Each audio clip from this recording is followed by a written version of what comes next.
Short 291 ఒక గొడవను 60 మీటర్లు 40 మీటర్లు 30 మీటర్లు ఈ కొలతలుగా గల ఒక దీర్ఘ ఘనాకృతిలో క్యూబాయిడ్ షేప్ లో ఉందని అంటున్నాడు. అయితే ఒక పెట్టె ఘన పరిమాణం 0.8 మీటర్ క్యూబ్, అందులో ఎన్ని పెట్టెలు నిల్వ చేయవచ్చు అని అంటున్నాడు. ఆప్షన్స్ ఇలా ఇచ్చాడు. మనకి ఇటువంటి సందర్భంలో ఆ గొడవలో ఎన్ని బాక్సులను పెట్టగలము ఆ విధంగా అడిగాడు అనుకోండి, అప్పుడు మనం ఏం చేయాలంటే ఆ గొడవ తాలూకా ఘన పరిమాణంతో ఆ ఘన పరిమాణాన్ని ఈడిచ్చిన ఘన పరిమాణంతో మనం డివైడ్ చేస్తే అప్పుడు మనకి అందులోపల ఎన్ని పెట్టెలు అనేవి మనం ఫిక్స్ చేయగలమని తెలుస్తుంది. ఫస్ట్ గొడవ తాలూకా ఘన పరిమాణం ఎంత? ఘన పరిమాణం అంటే L into B into H కాబట్టి వాల్యూమ్ 60 ఇంటూ 40 ఇంటూ 30 ఇది గొడవ తాలూకా వాల్యూమ్ ఘన పరిమాణం. దానిని ఆడు ఏదైతే మనకి ఐటమ్ వస్తువు ఇచ్చాడో దాని తాలూకా ఘన పరిమాణంతో మనం డివైడ్ చేయాలి. ఇక్కడ ఆల్రెడీ ఒక పెట్టె తాలూకా డైరెక్ట్ గా ఘన పరిమాణం ఇచ్చాడు. లేదు ఒకవేళ ఒకసారి ఏం చేస్తాడంటే ఆ పెట్టె తాలూకా ఘన పరిమాణం కాకుండా సేమ్ గొడవ తాలూకా మెజర్మెంట్స్ లాగా దీని తాలూకా మెజర్మెంట్స్ కూడా మనకి ఇస్తారు. అప్పుడు దీన్ని కూడా మనం ఘన పరిమాణానికి మార్చుకోవాలి. ఇక్కడైతే మనం మార్చాల్సిన అవసరం లేదు. ఆల్రెడీ మనకి ఇందులో ఘన పరిమాణంలో ఇచ్చాడు కాబట్టి 0.8 ఈ విధంగా ఇస్తే ఇప్పుడు గొడవ ఘన పరిమాణాన్ని ఆ పెట్టె తాలూకా ఘన పరిమాణంతో డివైడ్ చేస్తే అందులో ఎన్ని పెట్టెలు అనేది ఆ ఏరియాలో ఆ ప్లేస్ లో ఎన్ని పెట్టెలు అనేవి ఫిక్స్ అవుతాయి మనకు తెలుస్తుంది. ఇప్పుడు చూస్తే మనకి ఇక్కడ పాయింట్ పోవాలి అంటే ఇక్కడ ఇంటూ 10 అనేది పెడితే సరిపోద్ది. ఆ విధంగా చూసుకుంటే ఇప్పుడు 415 4 2 2 1 2 20 ఇప్పుడు చూస్తే 15 20 ఏమవుతుంది 300 ఇంటూ 30 ఇంటూ 30 ఇంటూ 10 ఏమవుతుంది 300 300 ఇంటూ 300 3 3 9 పక్కన ఇక్కడ 2 zeros ఇక్కడ 2 zeros టోటల్ గా 4 zeros అంటే 90,000 బాక్సెస్ అనేవి ఆ గొడవలో ఫిక్స్ అవుతాయని అర్థం చేసుకోవచ్చు. Option 2 is the correct answer. Thank you. Short 295 ఒక తోటమాలి 21 మీటర్ల వ్యాసం కలిగిన వృత్తాకార తోటకి కంచె 2 రౌండ్లు వేసిన 1 మీటర్ కి 4 రూపాయలు ఖర్చు అయితే మొత్తం ఖర్చు ఎంత అవుతుందని అంటున్నాడు. ఇది 7th క్లాస్ 71 పేజ్ లో ఉన్న క్వశ్చన్. ఆప్షన్స్ విధంగా ఇచ్చాడు. మనకి ఏమంటున్నాడు, వృత్తాకారంలో ఒక తోట ఉందని అంటున్నాడు. దాని తాలూకా వ్యాసం రేడియస్ ఏమో 21 అంటున్నాడు. మనకి కంచె చేయాలి అంటే లోపల ఇప్పుడు ఏం కదా మనం చుట్టుపక్కల కంచె చేస్తాం కాబట్టి మనం కంపల్సరీగా కనుక్కోవాల్సింది ఏంటంటే సర్కంఫరెన్స్ పరిధి కనుక్కోవాలి. C = 2πr అంటే 2 ఇంటూ మనకి 5 అంటే 22/7 R అంటే మనకి 21.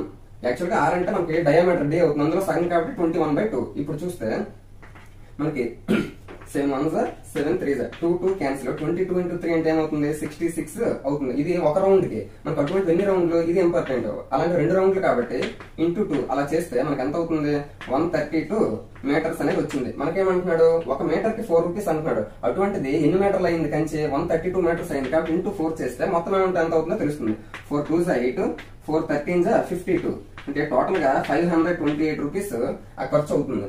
Option 1 is the correct answer. Thank you. 294 ఇక్కడ ఘాతాంకాలు న్యాయాలకు సంబంధించి ఒక ఈక్వేషన్ లాంటిది ఇచ్చాడు. ఇది ఆల్రెడీ 7th క్లాస్ లో 119 పేజ్ నెంబర్ లో ఉంది.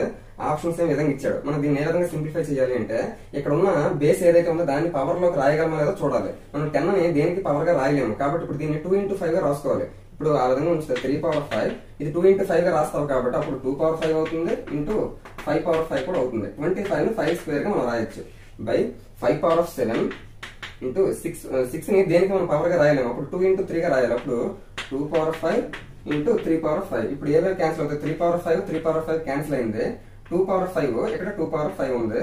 ఇంకా ఏమి మిగిలిన మనకి ఇక్కడ 5/5 ఇంటూ 5/2 అంటే 5/7 అవుతుంది. ఇది బై కింద కూడా 5/7 ఉంది. అప్పుడు ఈ రెండు కూడా క్యాన్సిల్ అవుతాయి. టోటల్ గా మనకి ఫైనల్ గా మిగిలింది ఏంటంటే 1 మిగిలింది. Option 1 is the correct answer. Thank you. షార్ట్ 293 8 సెంటీమీటర్ క్యూబ్ ఘన పరిమాణం కలిగిన 3 ఘనాలను పక్క పక్కన ఉంచగా ఏర్పడే దీర్ఘఘనం సంపూర్ణతల వైశాల్యం ఏంటని అడుగుతున్నాడు. ఇది 7th క్లాస్ 171 పేజ్ లో ఉంది కూర్చుని. ఆప్షన్స్ ఇలా ఇచ్చాడు. మనకి ఏమన్నాడు 8 సెంటీమీటర్ క్యూబ్ కలిగిన వాల్యూమ్ కలిగినటువంటి మనకి క్యూబ్ అన్నాడు. అప్పుడు ఒక్కొక్క భుజం ఏమవుతుంది మనకి 2 సెంటీమీటర్ అవుతుంది. 2 సెంటీమీటర్ ఉండేటటువంటి ఘనమే మనకి ఘన పరిమాణం అయితే 8 సెంటీమీటర్ అవుతుంది. అంటే ఒక్కొక్క భుజం 2 అవుతుంది. ఇటువంటి 3 పక్క పక్కన పెడితే మనకి ఏమంటాడంటే 3 పక్క పక్కన పెడితే అప్పుడు టోటల్ గా వచ్చే సంపూర్ణతల వైశాల్యం ఏమిటి అని అంటున్నాడు. ఈ విధంగా పక్కన అప్పుడు ఏమవుతుంది పొడవు ఏమవుతుంది మనకి ఇది 2 ఇది 2 ఇది 2 టోటల్ గా 6 అనేది అవుతుంది. వెడల్పు 2 గానే ఉంటుంది, హైట్ కూడా 2 గానే ఉంటుంది. అప్పుడు LBH L 6 B 2 H 2 మన సంపూర్ణతల వైశాల్యం మనకి క్యూబాయిడ్ కి ఏమవుతుంది 2 into LB అంటే 6 into 2 12 plus BH 2 into 2 4 plus HL 6 into 2 12 ఆ విధంగా చూస్తే 2 into LB plus BH plus HL 2 into 12 plus 12 24 plus 4 28 2 into 28 అంటే 56 సెంటీమీటర్ స్క్వేర్. ఆ క్యూబాయిడ్ కొత్తగా ఏర్పడినటువంటి cuboid taluka total surface area. Option 2 is the correct answer. Thank you. Short 292. ఇక్కడ మనకి ఘాతాంకాల న్యాయాలకు సంబంధించి ఒక ఈక్వేషన్ లాంటిది ఇచ్చాడు. దాన్ని సింప్లిఫై చేస్తే ఆన్సర్ ఏమొస్తుంది అంటున్నాడు. మనం చూస్తే ప్రతి దాన్ని పవర్స్ లో రాయగలమా లేదనేది చూసుకోవాలి. ఇక్కడ 12 ని దేనికి స్క్వేర్ గా రాయలేము. అప్పుడు ఏం చేయాలి, లోపల ఉన్న 12 ని 3 into 4 గా రాసుకోవాలి. అప్పుడు 3 power 4 అవుతుంది, అలాగే 4 power 4 కూడా అవుతుంది. ఎందుకు 12 కి పవర్ 4 ఉంది. ఇప్పుడు 9 ని 3 స్క్వేర్ గా రాయొచ్చు. 3 స్క్వేర్ హోల్ స్క్వేర్ అంటే 3 కి 3 square whole power of cube అంటే 9 కి క్యూబ్ ఉంది. ఇంటూ 4 ని ఎలా రాయొచ్చు, 2 స్క్వేర్ గా రాయొచ్చు. By 6 cube. 6 దేనికి మనం క్యూబ్ గా కానీ స్క్వేర్ గా కానీ రాయలేము. అప్పుడు ఏం చేయాలి, 2 into 3 గా రాయాలి. అప్పుడు 2 క్యూబ్ అవుతుంది, అలాగే 3 క్యూబ్ కూడా అవుతుంది. 8 ని 2 క్యూబ్ గా రాయొచ్చు. కాబట్టి 2 క్యూబ్ హోల్ స్క్వేర్ ఇంటూ 27 ని 3 క్యూబ్ గా రాయొచ్చు. ఇప్పుడు చూస్తే ఓవరాల్ గా ఏమీ లేదు మనకి. ఇక్కడ 4 ని కూడా మనం ఏ విధంగా రాయొచ్చు, 2 స్క్వేర్ గా రాయొచ్చు. అంటే 2 స్క్వేర్ హోల్ పవర్ ఆఫ్ 4 గా మనం రాయొచ్చు. ఇప్పుడు చూస్తే 3 power of 4 into 2 power of 8. ఎందుకు m into n, 2 power of 8. Next 2 into 3 3 power of 6. 2 square by 2 cube into 3 cube into 2 power of 6 అవుతుంది ఇంటూ 3 క్యూబ్. ఇప్పుడు ఏవేవి క్యాన్సిల్ అవుతాయో చూసుకోవాలి. ఇక్కడ ముందు 3 చూడండి, 3 power of 4 6 అంటే 3 power of 4 6 3 power of 10 అవుతుంది. ఇక్కడ కింద ఏముంది, 3 power of 3 3 power of 3 అంటే 3 power of 6 వరకే ఉంది. అంటే పైన ఇంకా మనకి 3 power of 4 అనేది మిగులుతుంది. నెక్స్ట్ ఇక్కడ 2 power of 8 2 power of 4 ఏమవుతుంది, 2 power of 10 అవుతుంది. కింద చూస్తే ఇక్కడ 2 క్యూబ్ 2 power of 6 అంటే 2 power of 9 అయింది. 2 power of 9 అంటే పైన 10 లో పోతే 2 అనేది ఉంటుంది. 3 power of 4 అంటే ఎంత అవుతుంది, 81. 81 into 2 81 into 2 అంటే ఏమవుతుంది మనకి 162 అవుతుంది. దీని final answer option 1 is the correct answer. Thank you. DSC short 290. 7 మీటర్ల వ్యాసార్థము 3 మీటర్ల ఎత్తుగా గల ఒక మూయబడిన స్తూపాకారపు ట్యాంకు ఒక లోహపు రేకుతో చేయబడింది. ఎంత పరిమాణం కలిగినటువంటి లోహపు రేకు అవసరమైందని అంటున్నాడు. ఇది 8th క్లాస్ లో 99 పేజీలో ఉన్న క్వశ్చన్. ఆప్షన్స్ ఏ విధంగా ఇచ్చాడు. మనకు చూస్తే ఆడు ఇక్కడ ఇంపార్టెంట్ పాయింట్ ఏంటంటే మూయబడిన స్తూపాకారపు ట్యాంక్ అన్నాడు. స్తూపాకార సిలిండర్ షేప్ లో ఉండాలని అంటున్నాడు. అలాగే పైన కూడా క్లోజ్ చేసి ఉందని అంటున్నాడు. కాబట్టి మనం ఈ క్వశ్చన్ లో ఏది కనుక్కోవాలనేది ఇంపార్టెంట్. మనం చూస్తే ఘనపరిమాణం కనుక్కోవాలి, పక్కతల వైశాల్యం కనుక్కోవాలి, లేకపోతే సంపూర్ణతల వైశాల్యం కనుక్కోవాలి. అది మనకు తెలియాలి. ఇప్పుడు మనకి ఈ లోహపు రేకుతో తయారు చేసిన అన్నాడు కాబట్టి చుట్టుపక్కల పైన కిందన అంటే మనం ఏం చేయాలి అంటే దీని తాలూకా సంపూర్ణతల వైశాల్యం కనుక్కోవాలి. ఎందుకు ఒకవేళ మూయబడిన కాకుండా తెరవబడిన అన్నాడు అనుకోండి, అప్పుడు పక్కతల వైశాల్యం మాత్రం కనుక్కోవాలి. మూయబడిన అనుకోవడానికి పైన కూడా మనం కలపాలి. అప్పుడు ఏమవుతుంది, ఇది ఈ సైడ్ ఉండేది మొత్తం చేస్తే సంపూర్ణతల వైశాల్యం. మరి స్తూపం తాలూకా సిలిండర్ సంపూర్ణతల వైశాల్యం అంటే πr² 2πr². నెక్స్ట్ ఈ సైడ్ రౌండ్ ఏదైతే ఉంటుందో అది మనకి ఏమవుతుంది 2πrh అవుతుంది. టోటల్ గా 2πr కామన్ తీస్తే r ప్లస్ h 2 into π అంటే 22/7. r అంటే మనకి ఎంత ఇచ్చాడు, రేడియస్ 7 మీటర్స్. 7 into r అంటే 7 ప్లస్ h అంటే హైట్ ఎంత ఇచ్చాడు, 3 ఇచ్చాడు. చూస్తే 7 క్యాన్సిల్ 22 44 into 7 plus 3 10 అంటే 44 into 10 అంటే 440 మీటర్ స్క్వేర్. అంటే ఎంత వైశాల్యం కలిగినటువంటి లోహపు రేకుతో మనం ఆ స్తూపాకారపు ట్యాంక్ అనేది చేయగలము. Option 4 is the correct answer. Thank you. Short 289. భుజం పొడవు 5 సెంటీమీటర్లు కాగల MNOPQR అనే షడ్భుజి ఉంది అంటే హెక్సాగన్. అయితే ఆ క్రమ షడ్భుజి ఆ పాలి హెక్సాన్ యొక్క వైశాల్యం ఏరియా మనకు అడుగుతున్నాడు. ఇది 8th క్లాస్ పేజ్ నెంబర్ 81 లో ఉన్న క్వశ్చన్. ఆప్షన్స్ ఇలా ఇచ్చాడు. మనకి ఇటువంటి సందర్భంలో వైశాల్యం అడిగితే ఇక్కడ పటం చూస్తే ఇక్కడ P నుంచి ఇక్కడ M వరకు టోటల్ గా ఎంత లెంత్ ఉంటుందంటే 11 సెంటీమీటర్స్ అని ఇచ్చాడు. అలాగే ఇక్కడ R నుంచి ఇక్కడ N వరకు టోటల్ గా ఎంత లెంత్ ఉంటుందంటే 8 సెంటీమీటర్స్ ఇచ్చాడు. మనకి వైశాల్యం కనుక్కోవడానికి ఏ రకమైన కనుక్కోవచ్చు అంటే దీన్ని కొన్ని పార్ట్స్ గా విడదీసి విడివిడిగా కనుక్కోవచ్చు. ఇప్పుడు చూస్తే దీన్ని నేను ఈ విధంగా ఈక్వల్ పార్ట్స్ చేశాను. అంటే ఈ ఒక్క వైశాల్యం కనుక్కుంటే దాన్ని డబల్ చేస్తే మొత్తం వచ్చేస్తుంది. కాబట్టి ఇప్పుడు చూస్తే ఇది ఏ షేప్ లో ఉన్నది అంటే ఒక ట్రెపీజియం సమలంబ సమద్విబాహు చతుర్భుజంగా ఉంది. కాబట్టి ట్రెపీజియం తొలక వైశాల్యం అంటే ఇది నేను కనుక్కుంటాను. ట్రెపీజియం తొలక వైశాల్యం ఫార్ములా ఏంటి, A is equal to half h into a plus b గా మనం చెప్పుకోవచ్చు. హాఫ్ h అంటే ఈ హైట్ ఎంత ఉంటుంది, ఈ టోటల్ గా ఒకసారి చూస్తే ఇక్కడ నుంచి ఇక్కడ వరకు మనకి 8 సెంటీమీటర్స్ ఉంటుందని ఇచ్చాడు పట్టంలో. అందులో ఇది హాఫే కదా కాబట్టి 4 సెంటీమీటర్స్ ఉంటుంది. నెక్స్ట్ ఏ అంటే ఈ భుజం అన్ని భుజాలు ఒకేలా ఉంటాయి అన్నాడు అంటే 5 సెంటీమీటర్. అలాగే బి అంటే ఇది ఎంత ఇచ్చాడు ఆల్రెడీ మనకి పట్టంలో P నుంచి M వరకు టోటల్ గా అంతా కలిపితే 11 సెంటీమీటర్స్ అని ఇచ్చాడు. నేను ఒకటి ముందు కనుక్కుంటాను, తర్వాత డబుల్ చేస్తాను. 2 1s 2 2s 5 plus 11 ఎంత 16 16 2s 32 సెంటీమీటర్ స్క్వేర్ ఈ పార్ట్ వచ్చింది. అంటే టోటల్ పార్ట్ ఇంకొక ముక్క కూడా మనం యాడ్ చేసి ఇంటూ 2 చేశారు అనుకోండి, అప్పుడు ఏమవుతుంది 64 సెంటీమీటర్ స్క్వేర్ అవుతుంది. ఈ విధంగా ఒక పటం ఇచ్చి మనకి వాటి వరకు మెజర్మెంట్స్ ఇచ్చాడంటే దాని ముందు ఏ విధంగా పార్ట్స్ చేసుకొని మనం వైశాల్యం అనేది కనుక్కోవాలి. Option 3 is the correct answer. Thank you. DSC short 288. కింది వాటిలో ఏది బహుముఖ ఫలకం పాలీహెడ్రాన్ కాదు అని అంటున్నాడు. అంటే కానిదేదో మనం చూడాలి. ముందు బహుముఖ ఫలకం అంటే ఏంటి అంటే మనకి పాలీహెడ్రాన్ అంటే ఏదైతే 3D లో ఉంటుందో ఆ ఫలకం ఏదైతే ఉంటుందో అది రేఖాఖండాలతో ఉండాలి. ఇప్పుడు ఫర్ ఎగ్జాంపుల్ నేను క్యూబాయిడ్ దీర్ఘగణం తీసుకుంటాను. వాటి తాలూకా అంచులు ఏవైతే ఉన్నాయో అవన్నీ కూడా రేఖాఖండాలతోనే ఉండాలి, అంతేగాని వక్రంగా ఉండకూడదు. వక్రంగా ఉంటే అది బహుముఖ ఫలకం అనేది అవ్వదు. ఇక్కడ మనకి అన్ని చూస్తే అంచులన్నీ కూడా ఎలా ఉన్నాయి, మనకి రేఖాఖండాలుగానే ఉన్నాయి. కాబట్టి దీర్ఘగణం కూడా మనకి ఏమవుతుందంటే బహుముఖ ఫలకం పాలిహెడ్రాన్ అవుతుంది. ఇప్పుడు చూడండి పట్టకం ఉంది, పట్టకం కూడా మనకి ఏమవుతుందంటే పాలిహెడ్రాన్. అది ఏ విధంగా ఉంటుందంటే పట్టకము ఈ విధంగా ఉంటుంది, అన్ని కూడా రేఖాఖండాలతో ఉంటుంది. కాబట్టి పట్టకం మనకి ఏమవుతుంది పాలిహెడ్రాన్. పిరమిడ్ చూడండి, పిరమిడ్ ఏ విధంగా ఉంటుంది అంటే ఈ విధంగా అన్ని రేఖాఖండాలతో ఉంటుంది. పిరమిడ్ కూడా మనకి పాలిహెడ్రాన్. గణం కూడా మనకి గణమన్నా దీర్ఘగణం ఇంచుమించు ఒకేలా ఉంటాయి కాబట్టి అది కూడా మనకి రేఖాఖండాలతో ఏర్పడుతుంది. కాబట్టి గణం కూడా బహుముఖ ఫలకమే. కానీ ఇది ఏదంటే సిలిండర్, స్తూపం అవుతుంది.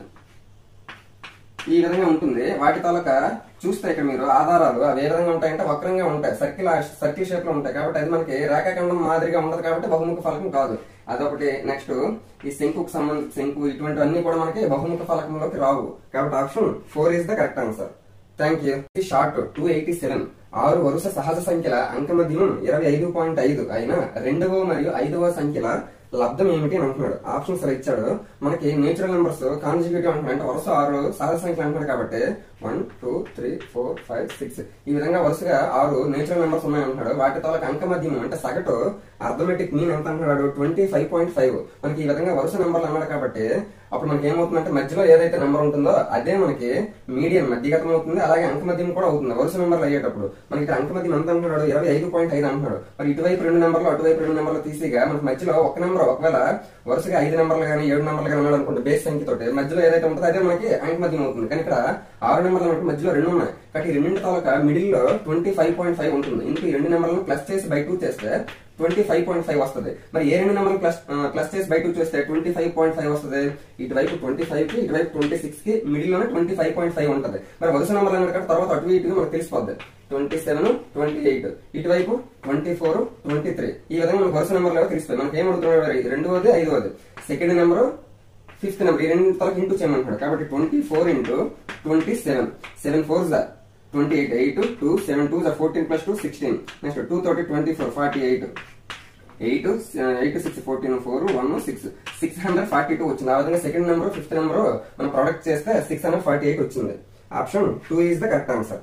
Thank you. షార్ట్ 285 ఇక్కడ ఒక ఈక్వేషన్ అనేది ఇచ్చాడు, అందులో ఎక్స్ అనేది ఉంది, ఎక్స్ వాల్యూ కనుక్కోమంటున్నాడు. ఇదేమో ప్రీవియస్ డిఎస్సి బిట్ ఆప్షన్స్ ఈ విధంగా ఇచ్చాడు. మనకి ఇక్కడేమో 5 పవర్ ఆఫ్ 2x ఇచ్చాడు, ఇక్కడేమో పవర్ లో ఎక్స్ అనేది ఇచ్చాడు. మనకి ఇక్కడ 5 పవర్ ఇచ్చాడు. ఇక్కడ కూడా మనం 5 పవర్స్ లో దీని అంతటిని మార్చుకుంటే అప్పుడు బేసిస్ భూములు అనేవి సమానం అవుతాయి. కాబట్టి పవర్స్ మనం ఈక్వల్ చేయొచ్చు. ఆ ఒక పాయింట్ మనకు తెలిస్తే ఈజీగా చేయొచ్చు. కాబట్టి left side 5 power of 2x అలా ఉంచేసి రైట్ సైడ్ 625 ఏ విధంగా రాయొచ్చు మనం 625 25 స్క్వేర్ అని మనకు తెలుసు. కాబట్టి 25 into 25 మనకి ఇటువైపు 5 ఉంది కాబట్టి దాన్ని కూడా అటువైపు ఉండే మొత్తాన్ని 5 లోకి మార్చుకోవాలి. కాబట్టి 25 మళ్ళీ ఎలా రాయొచ్చు 5 into 5 ఇక్కడ కూడా 25 5 into 5 అంటే టోటల్ గా 625 ని 5 పవర్ ఆఫ్ 4 గా మనం రాసుకోవచ్చు. ఆ పాయింట్ మనకు తెలియాలి. అంటే 625 5 పవర్ ఆఫ్ 4 ఇక్కడ క్యూబ్ రూట్ పోయి మనకి ఏ విధంగా మార్చుకోవచ్చు, దాన్ని హోల్ పవర్ 1/3 గా రాసుకోవచ్చు. మళ్ళీ దానికి మళ్ళీ ఏముంది 6/x అనేది ఉంది. ఇప్పుడు చూసుకుంటే మనకి ఇక్కడ ఏమన్నా 3 1s 3 2s అంటే 4 2s 8/x ఉంది. 5 power of 2x is equal to 5 power of 8/x ఇది మనకి మిగిలింది. ఇప్పుడు చూస్తే 5 5 ఈ రెండు కూడా భూములు సమానం ఉన్నాయి కాబట్టి ఘాతాంకాలు సమానం చేయాలి. 2x is equal to ఇక్కడ పవర్ లో ఏముంది 8/x 2 1s 2 4s x into x x square అటువైపు ఏమో 4 ఉంది. x స్క్వేర్ 4 అయినప్పుడు x ఏమవుతుంది 2 అవుతుంది. మనకు కావాల్సిన x వాల్యూ 2 వచ్చింది. Option 4 is the correct answer. Thank you. SC short 284 మొదటి 20 బేసి సహజ సంఖ్యల అంకమద్యం సగటేమో కనుక్కోమంటున్నాడు. ఆప్షన్స్ ఇలా ఇచ్చాడు. మనకి మొదటి n సహజ సంఖ్యల అంకమద్యం కావాలంటే అంకమద్యం అంటే రాసుల మొత్తము బై రాసుల సంఖ్య. మరి మొదటి n బేస్ సంఖ్యల తాలూకా మొత్తం ఎంత n స్క్వేర్. మరి n స్క్వేర్ మొత్తం వచ్చింది, రాసుల మొత్తం వచ్చింది బై రాసుల సంఖ్య. రాసుల సంఖ్య అంటే n. అప్పుడు n స్క్వేర్ లో స్క్వేర్ కి n కి పోతే మనకి ఏం మిగులుతుంది n అనేది మిగులుతుంది. అంటే దీన్ని బట్టి ఏమర్థమైంది మనకి మొదటి ఎన్ని బేసి సంఖ్యల తాలూకా సగటు అది అడిగితే అదే కదా మనకు ఆన్సర్ అవుతుంది. n అనేది మనకు వచ్చింది. సపోజ్ ఇప్పుడు మనకి మొదటి 20 బేస్ సంఖ్యల సగటు అన్నాడు కదా, అంటే దాని అర్థం ఏంటి 20 స్క్వేర్ అంటే రాసుల మొత్తము బై రాసుల సంఖ్య. 20 స్క్వేర్ అంటే అర్థం ఏంటి 20 into 20 by 20 20 క్యాన్సిల్ అయితే మళ్ళీ ఏం మిగిలింది మనకి 20 మిగిలింది. కాబట్టి మొదటి ఎన్ని బేస్ సంఖ్యల అంటే బేసి సహజ సంఖ్యల సగటు అడిగితే అదే మనకి ఆన్సర్ గా చెప్పుకోవచ్చు. ఒకవేళ మొదటి 20 బేస్ సంఖ్యలు మొత్తం అన్నాడు అనుకోండి 20 స్క్వేర్. ఒకవేళ మొదటి 10 బేస్ సంఖ్యలు మొత్తం అన్నాడు అనుకోండి 10 స్క్వేర్. మొత్తం అని అడిగితే స్క్వేర్ చేయాలి. మనకి అంక మధ్యం అడిగాడు కాబట్టి బై రాసుల సంఖ్య అనేది వేస్తాం కాబట్టి అక్కడ స్క్వేర్ కి దానికి పోతే మళ్ళీ ఏం మిగులుతుంది అంటే వాడేమైతే క్వశ్చన్ ఇచ్చాడో అదే మనకు మిగులుతుంది. 20 అనేది మనకు కావాల్సిన answer. Option 2 is the correct answer. Thank you friends. Welcome to Shiva sir maths class. ఇక్కడ కొంచెం చూస్తే కింది వాటిలో ఏది 45తో నిశేషంగా భాగించబడును అని అంటున్నాడు. ఆప్షన్స్ ఇలా ఇచ్చాడు. మనకి 45 తో ప్రతి నెంబర్ ని డివైడ్ చేయడం చాలా కష్టం కాబట్టి 45 తో డివిజిబిలిటీ రూల్ చూడాలి. 45 ఈ విధంగా పెద్ద నెంబర్లు ఇస్తే ఆ నెంబర్ ని మనము రెండు కోప్రైమ్ నెంబర్స్ తో ప్రోడక్ట్ గా రాసుకోవాలి. అంటే 5 9s రాసుకోవాలి. 3 15s రాయకూడదు. ఎందుకు 3 కి 15 కి కామన్ గా 3 కూడా ఫ్యాక్టర్ ఉంటుంది కాబట్టి కో ప్రైమ్ నెంబర్స్ గానే రాసుకోవాలి. కాబట్టి ఇప్పుడు 5 తో డివైడ్ అవ్వాలి, 9 తో డివైడ్ అవ్వాలి. ఫస్ట్ 5 తో డివైడ్ అవ్వాలంటే యూనిట్ ప్లేస్ లో 0 గానీ 5 గానీ ఉండాలి. యూనిట్ ప్లేస్ లో 0 గానీ 5 గానీ ఉన్నవి ఈ మూడు ఉన్నాయి, కానీ ఇక్కడ లేదు. కాబట్టి ఇది ఖచ్చితంగా 45 తో డివైడ్ అవ్వాలని అర్థం చేసుకోవచ్చు. ఇప్పుడు 9 తో కూడా డివైడ్ అవ్వాలి. ఈ మూడు 5 తో డివైడ్ అవుతాయి. అంటే ఈ మూడింట్లో ఏదైతే 9 తో డివైడ్ అవుతుందో అదే మనకు కావాల్సిన ఆన్సర్. 85 13 + 2 అంటే 9 తో డివైడ్ అవ్వాలంటే సమ్ ఆఫ్ డిజిట్స్ చూడాలి. 85 13 + 2 15 9 తో డివైడ్ అవ్వాలి కాబట్టి ఆప్షన్ 1 కాదు. నెక్స్ట్ 5 1 6 9 15 2 17 17 9 తో డివైడ్ అవ్వదు కాబట్టి ఆప్షన్ 3 కూడా కాదు. నెక్స్ట్ చూస్తే 0 2 2 7 9 9 9 18 18 అంటే 9 తో కూడా డివైడ్ అవుతుంది. అంటే ఈ నెంబర్ 5 తోటి 9 తోటి రెండింటితోటి డివైడ్ అవుతుంది కాబట్టి 45 తో కూడా డివైడ్ అవుతుంది. Option 4 is the correct answer. Thank you. Hi friends, welcome to Shiva sir maths class. ఇక్కడ కొంచెం చూస్తే పరిపూర్ణ వర్గం అగుటకు 5607 నుండి తీసివేయవలసిన కనిష్ట సంఖ్య ఏది అని అంటున్నాడు. ఇది 8th క్లాస్ 211 పేజ్ నెంబర్ లో ఉన్న క్వశ్చన్. ఆప్షన్స్ ఇలా ఇచ్చాడు. అంటే మనకి ఏదైతే నెంబర్ ఇచ్చాడో ఆ నెంబర్ మనకి పర్ఫెక్ట్ స్క్వేర్ అయితే కాదు. అందులో నుంచి ఏ నెంబర్ ని మనం లీస్ట్ నెంబర్ ని తీస్తే అప్పుడు పర్ఫెక్ట్ స్క్వేర్ అవుతుంది అంటున్నాడు. ఈ విధంగా ఏ నెంబర్ ని తీసివేసినా కలిపిన అన్నాడు అంటే అప్పుడు దాన్ని మనం పొట్టి భాగాహార పద్ధతిలోనే చేయాలి. 2 నెంబర్స్ ఆ విధంగా డివైడ్ చేసుకుంటే ఇక్కడ మనం ఏ నెంబర్ రాసుకుంటే అదే చేయాలి. కాబట్టి 7 7 49 అవుతుంది. ఇప్పుడు 56 నుంచి 49 మైనస్ చేస్తే 7 అవుతుంది. 7 టోటల్ గా బార్ కింద మొత్తం నెంబర్ తీసుకోవాలి. ఇప్పుడు 7 ని డబుల్ చేస్తే 14 అవుతుంది. ఇక్కడ ఏ నెంబర్ రాస్తే ఇక్కడ అదే నెంబర్ రాయాలి. ఇక్కడ ఉన్న నెంబర్ తో దీని మొత్తాన్ని ఇంటూ చేయాలి. ఇక్కడ సపోజ్ ఒకవేళ 5 వేసాం అనుకోండి, ఇక్కడ 5 వేయాలి. అప్పుడు 5 తోటి 145 ని ఇంటూ చేయాలి. 145 ఇంటూ చేస్తే 700 కంటే ఎక్కువ అయిపోతుంది. ఎందుకు 140 × 5 అంటే 700 కంటే ఎక్కువ. కాబట్టి ఇక్కడ 4 వేసాం అనుకోండి, ఇక్కడ కూడా 4 వేయాలి. అప్పుడు ఇంటూ చేయాలి 4 తోటి. 4 4 16 6 1 4 14 ఎంత అవుతుంది? 56 56 1 57. కాబట్టి ఇప్పుడు మైనస్ చేద్దాం. 7 1 6 తీస్తే 1, నెక్స్ట్ 10 1 7 తీస్తే 3, ఇక్కడ 6 ఉంటుంది. 6 నుంచి 5 తీస్తే 1 అంటే మనకు 131 అనేది ఈ నెంబర్ లో ఎక్కువ అయిపోయింది. కాబట్టి 131 మైనస్ చేస్తే అప్పుడు పర్ఫెక్ట్ స్క్వేర్ అవుతుంది. సపోజ్ 5607 నుంచి 131 మైనస్ చేసాం అనుకోండి, 6 మనకి ఏమొస్తుంది అంటే 6, నెక్స్ట్ ఇక్కడ 10 1 3 తీస్తే మనకేమవుతుంది 7, ఇక్కడ 5 1 1 తీస్తే 4 5 అంటే 5476 అనేది 74 కి పర్ఫెక్ట్ స్క్వేర్ అవుతుంది. కాబట్టి ఎక్స్ట్రా ఏది ఉంది? 131 ఉంది. దాన్ని మనం మైనస్ చేయాలి. Option 4 is the correct answer. Thank you. Hi friends, welcome to Shiva sir maths class. ఇక్కడ కొంచెం చూస్తే ఒక పాఠశాలలో 8వ తరగతి విద్యార్థులు ప్రధానమంత్రి సహాయ నిధికి 2401 రూపాయలు విరాళంగా ఇచ్చారు. ఆ తరగతిలో ప్రతి విద్యార్థి చెల్లించిన విరాళం ఎంతంటే విద్యార్థుల సంఖ్యకు సమానమైన విద్యార్థుల సంఖ్య ఎంత అంటున్నాడు. ఆప్షన్ ఇది 8th క్లాస్ 205 పేజ్ నెంబర్ లో ఉన్న క్వశ్చన్. ఆప్షన్స్ ఇలా ఇచ్చాడు. ఏమంటున్నాడు అంటే క్లాస్ లో సపోజ్ ఇద్దరు స్టూడెంట్స్ ఉన్నారనుకోండి, ప్రతి స్టూడెంట్ 2 రూపీస్ ఇచ్చాడు అంటే 4 రూపీస్ అవుతుంది. క్లాస్ లో 5 స్టూడెంట్స్ ఉన్నారనుకోండి, ఒక్కొక్క విద్యార్థి 5 రూపీస్ ఇచ్చాడు. అప్పుడు ఎంత అవుతుంది? 25 రూపీస్ అవుతుంది. అంటే మనకి ఈ విధంగా చూస్తే ఇది పర్ఫెక్ట్ స్క్వేర్ అని అర్థం అవుతుంది కదా. ఆ ఇచ్చిన మొత్తం విరాళాన్ని పర్ఫెక్ట్ స్క్వేర్ లో మనం అర్థం చేసుకోవాలి. కాబట్టి దీనికి మనం విద్యార్థుల సంఖ్య అడిగాడు అంటే దీనికి స్క్వేర్ రూట్ కడితే విద్యార్థులు ఎంత తెలుస్తుంది. మరి 2401 కి స్క్వేర్ రూట్ ఏమవుతుంది అంటే స్క్వేర్ రూట్ కట్టేటప్పుడు ఫస్ట్ 2 నెంబర్స్ ఒక పార్ట్, మిగిలింది ఒక పార్ట్. ఇప్పుడు ఇక్కడ యూనిట్ ప్లేస్ లో 1 ఉన్నది అంటే మనకి స్క్వేర్ రూట్ వచ్చేసరికి యూనిట్ ప్లేస్ లో 1 అయినా ఉండొచ్చు, 9 అయినా ఉండొచ్చు. 1 స్క్వేర్ 1 అవుతుంది, 9 స్క్వేర్ 81 లో కూడా యూనిట్ ప్లేస్ లో 1 ఉంటుంది. ఇప్పుడు 24 ఏ స్క్వేర్స్ మధ్యలో ఉంది? 4 స్క్వేర్ 16 కి, 5 స్క్వేర్ 25 కి మిడిల్ లో ఉంది.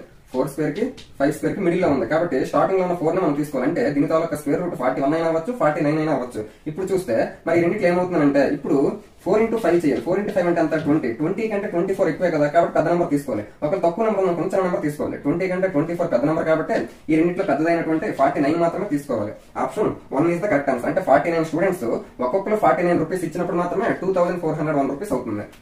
Thank you.